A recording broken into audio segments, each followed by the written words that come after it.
우리가 누군가를 돕고 싶다는 마음, 그 선한 의도가 늘 좋은 결과로만 이어지면 얼마나 좋을까요? 근데 꼭 그렇지만은 않더라고요. 그래서 오늘 이 자선활동의 성공과 실패를 가르는 아주 결정적인 열쇠, 바로 현지 지식에 대해 한번 제대로 파헤쳐 보겠습니다. 근데 진짜 왜 그럴까요? 좋은 마음으로 시작했는데 왜 계획대로 안 풀리고 실패로 돌아가는 경우가 많을까요? 아마 다른 사람을 돕고 싶다는 생각을 해보신 분이라면 다들 한 번쯤은 이런 고민 해보셨을 거예요. 그쵸? 자, 여기 화면을 보시면요. 왼쪽은 우리의 계획이에요. 아주 깔끔하고 직선적이죠? 자원을 투입하면 짜잔 하고 해결책이 나올 것만 같아요. 근데 오른쪽, 이게 바로 현실입니다. 막 엉망진창으로 얽혀 있고 예상치 못한 장애물들로 가득 차 있죠. 바로 이 계획과 현실 사이의 엄청난 간극, 여기서부터 모든 문제가 시작되는 겁니다. 자, 그럼 첫 번째 섹션부터 한번 시작해 볼까요? 선한 의도 그리고 복잡한 현실, 이 멋지게 세운 계획들이 대체 왜 현실 세계랑 만나면 자꾸 삐걱거리는지 그 이유부터 한번 들여다보겠습니다. 보통 우리가 자선 활동을 한다고 하면 딱 이런 식으로 접근하죠. 비슷한 문제들을 연구하고 막 전문가들한테 자문도 구하고 그래서 이렇게 하면 틀림없이 잘 될 거야 하고 딱 가정을 해버려요. 사실 뭐 들어보면 되게 논리적이고 그럴듯하잖아요? 완벽한 계획처럼 보이죠? 근데 문제는 뭐냐?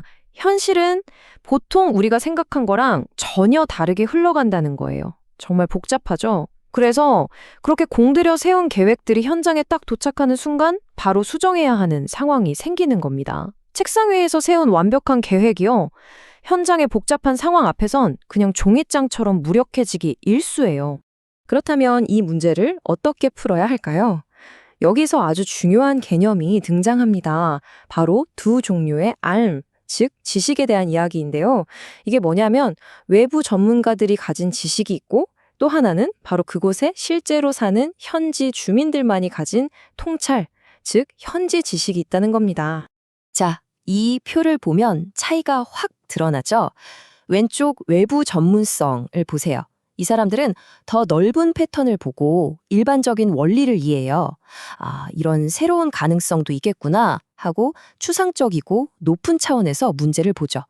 한마디로 숲을 보는 거예요. 근데 오른쪽 현지 지식은 완전히 달라요. 구체적인 장애물이 뭔지, 그 동네에 암울한 현실이 어떤지, 또 복잡한 문화나 정치 지형을 어떻게 헤쳐나가야 하는지 아주 세세하고 땅에 발을 붙인 관점, 즉 나무 하나하나를 꿰뚫어 보는 거죠. 여기서 진짜 중요한 포인트는 둘 중 뭐가 더 낫냐 이게 아니라는 거예요. 이 두 가지 지식은 둘 다 정말 중요해요. 하지만 서로를 대체할 수는 없죠. 진짜 의미 있는 변화를 만들려면 이 두 가지 지식이 반드시 함께 가야만 합니다. 서로 만나서 시너지를 낼 때 그때 비로소 진짜 변화가 시작되는 거죠. 자, 그럼 이걸 좀 더 구체적으로 이해하기 위해서 실제 사례를 하나 들어볼게요. 진짜 장애물들, 상황의 맥락이 왜 전보라고 할 수 있는지 보여주는 아주 좋은 예시거든요. 이 단순한 계획이 어떻게 처참하게 실패할 수 있는지 그 숨겨진 함정들을 한번 파헤쳐보죠. 계획은 진짜 심플해요. 1단계, 여기 학교에 교재가 부족하네? 2단계, 그럼 책이랑 자료를 보내주자. 3단계, 와, 이제 교육의 질이 높아지겠지? 기대 만발?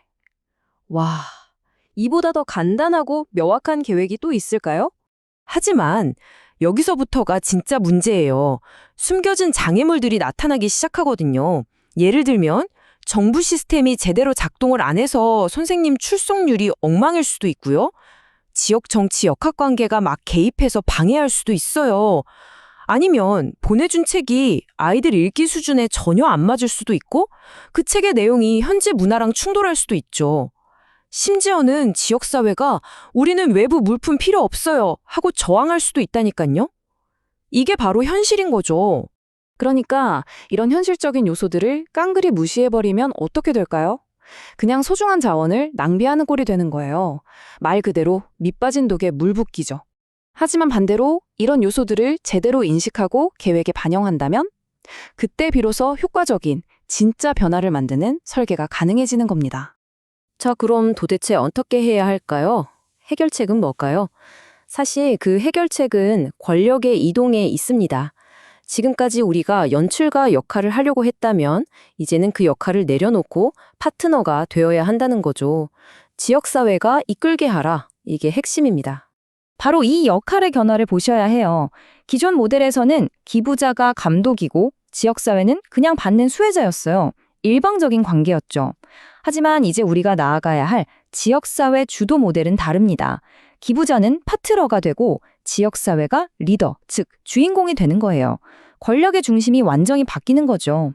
이걸 전문 용어로 지역사회 주도 개발이라고 부릅니다. 이게 뭐냐면 외부 기관이 자원이나 전문 지식을 제공하기는 하지만 만성적인 문제를 해결하는 과정의 방향키, 그 리더십은 전적으로 현지 지역사회가 쥐는 접근 방식이에요. 그들이 직접 이끌어 나가도록 하는 거죠. 물론 여기서 한 가지 짚고 넘어가야 할 게 있어요. 이 접근법이 모든 상황에 맞는 열쇠는 아니라는 점이에요. 예를 들어 당장 급한 위기 상황, 지진이나 홍수 같은 재난 대응에는 당연히 해당하지 않겠죠. 그럴 땐 신속한 외부 지원이 더 중요하니까요.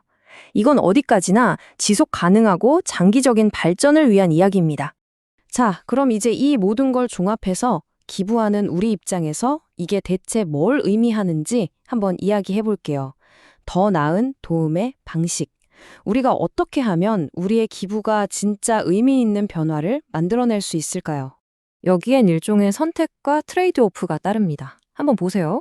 이 방식은요, 더 느리고 뭔가 딱 정형화된 결과가 안 나올 수도 있어요.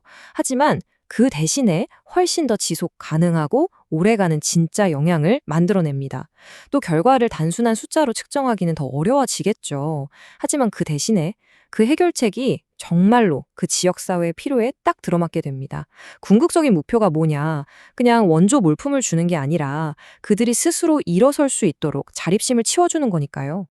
정말 이 말이 핵심을 꿰뚫는 것 같아요.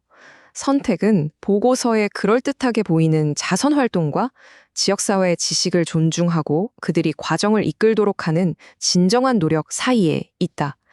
여러분, 우리는 이제 선택해야 하는 겁니다. 그냥 보기 좋은 보고서를 위한 활동을 할 것인가? 아니면 진짜 변화를 만들어내는 노력을 할 것인가? 그래서 마지막으로 여러분께 이 질문을 던지고 싶어요. 이제는 질문을 바꿔야 할 때가 아닐까요? 내가 어떻게 이 문제의 영웅이 될 수 있을까라고 묻는 대신에 이렇게 묻는 거죠. 이미 그곳에 있는 진짜 영웅들을 내가 어떻게 도울 수 있을까? 바로 이 작은 생각의 전환이야말로 세상을 바꾸는 진짜 시작점이 될 겁니다.